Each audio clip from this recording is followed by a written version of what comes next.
Travel for 2017. Here's what we know. We're going to be leaving the RV park.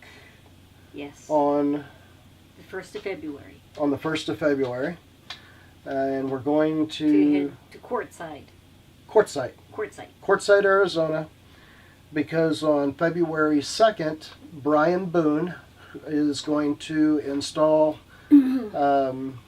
8 solar panels for us, and the charge controller that I picked up, and a trimetric 2030A meter, probably a new battery bank. So we're going to get our solar installed over there in Quartzsite by Brian Boone. You can check him out here on Facebook. It's Brian Boone, B-O-O-N-E, I think. He's a very experienced mobile solar installer, and right now he's booked solid 6 days a week until February 17th, I think, is I saw his latest post. So this guy does an awesome job, and he's in very high demand, and I'm going to do all the videoing I possibly can while he's doing the install for us.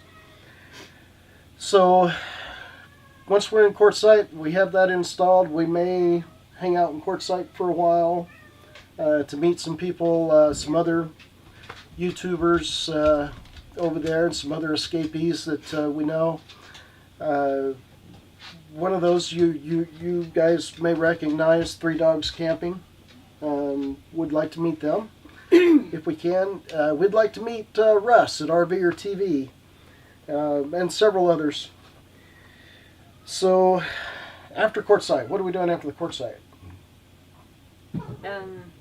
Well, we might go to Sierra Vista. That's where he and I met back in 1993. And Tombstone. We've been to Tombstone before.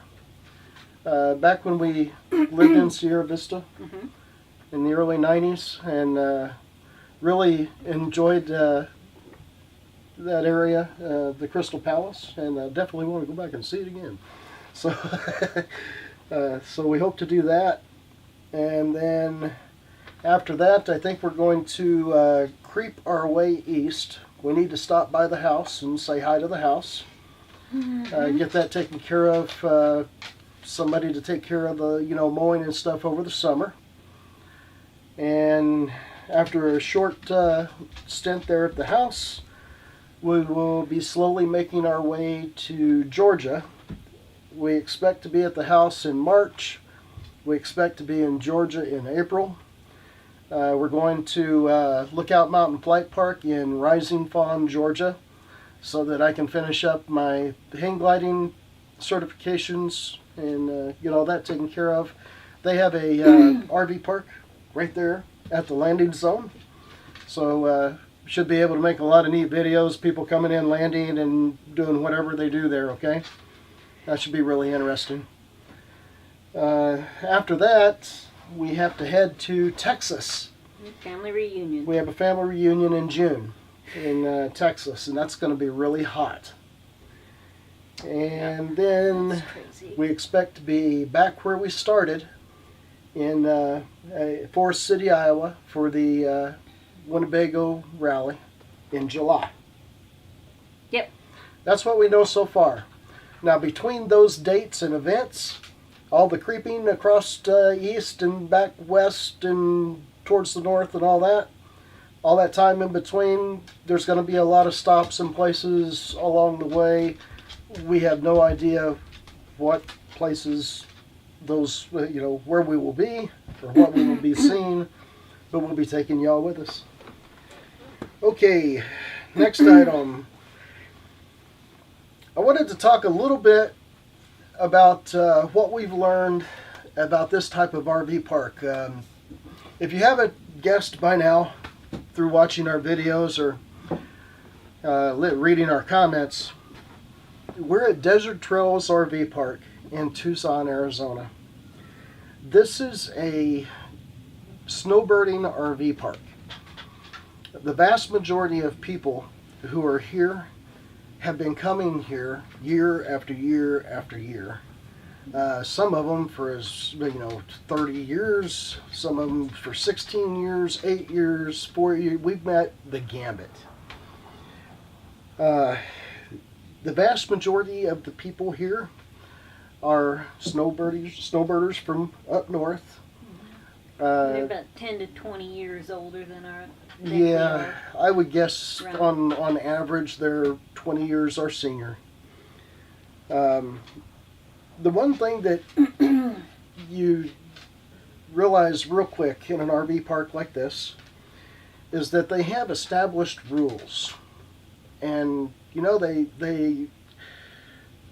they're very nice people.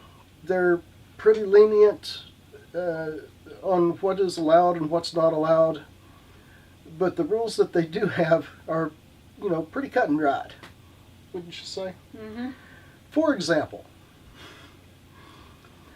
if you come to an RV park like this and you get drunk and belligerent and you stand outside your RV yelling profanities at other people and their dogs, you will most likely be asked to leave. And it won't come politely. You won't be given a whole lot of time to pack your crap and get the heck off of the property. We've seen it happen here.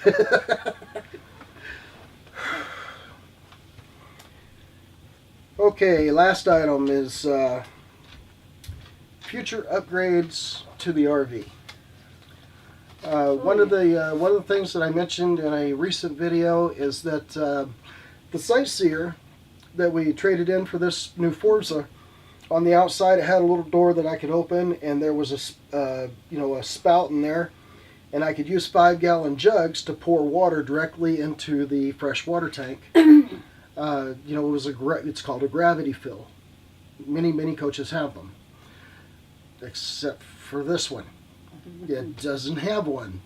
So the only way that you have to get water into that fresh water tank, and it's 84 gallons in size, is through the standard water port down there in the wet bay. So I mentioned in that previous video that I got to come up with some way of a gravity fill or a pump fill or something, and I did come up with a way to do that with a transfer pump. I'll show you that as soon as it comes in.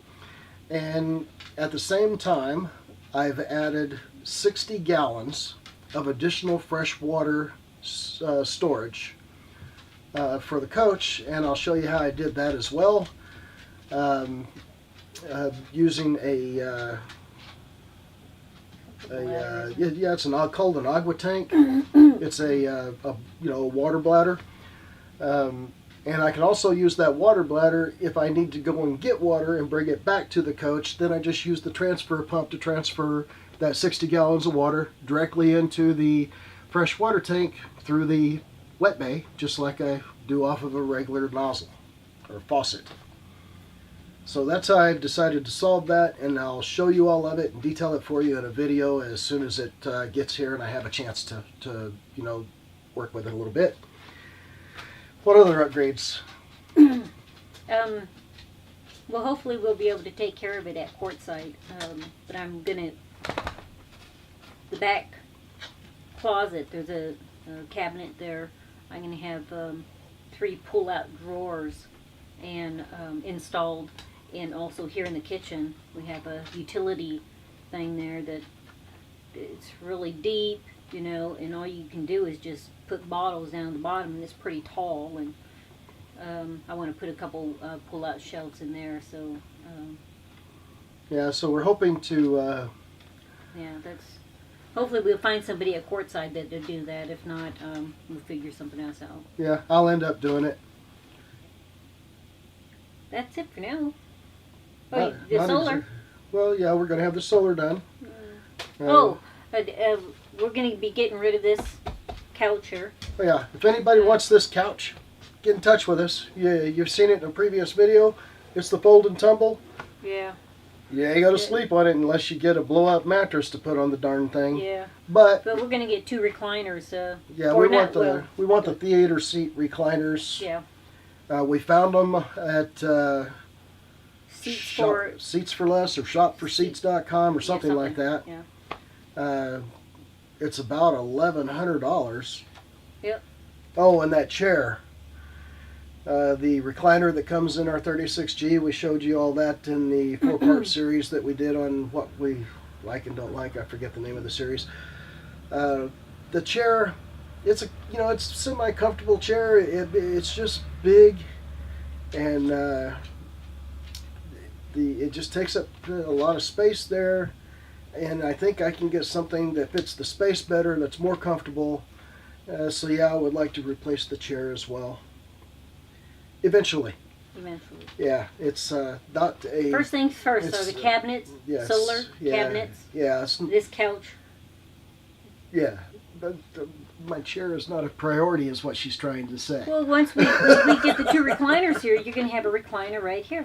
Oh, okay. All right. So. Okay. All right. Hey guys, we really appreciate you watching our videos, and if you haven't subscribed, we invite you to subscribe and follow along. If you have any questions or comments, please leave them in the comments below. Thanks again for watching, guys. We'll see you soon. Bye. Bye.